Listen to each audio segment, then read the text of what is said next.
this. The trade-off is low energy prices for protecting the environment, and there ought to be as much community and state and regional input as possible. There should be great deference to communities when the federal government goes about its business. And so I can't tell you what the net effect of it is.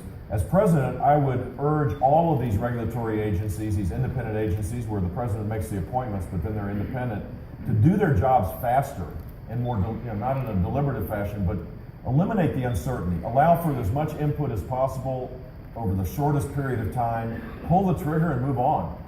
The problem in America today is we couldn't build the interstate highway system. It'd be impossible to put a man on the moon anymore. We've gotten to the point where we have massive gridlock, and not everybody's needs are going to always be met, but at least there ought to be a fair hearing. There should be deference to the communities that are impacted by this, and move on. Get the thing done. I mean, how long has this one been going on? About a year and a half right now. And That's what's going to happen a while to is go. the federal government will be authorizing federally authorized eminent domain through this town in order to do this project. And it will not provide any gas to the 17 towns that it's going to be going through. No, not a bit. Where's it go? It's going to Drake, Massachusetts. From there, quite possibly up to Canada.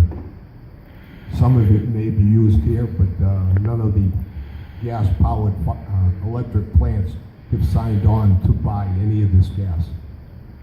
So those are the issues that I think ought to be heard. They ought to be heard in a fast and comprehensive way. I, for one, like lower utility bills. Just for me, I'm selfish about that. In South Florida, we have that. We have lots of natural gas. We have pipelines that bring it because we don't produce any natural gas. It comes from the Gulf Coast. Other communities may have concerns about that. And the local and regional interests there needs to be greater deference given to them from the bureaucracies and the commissions in Washington, D.C.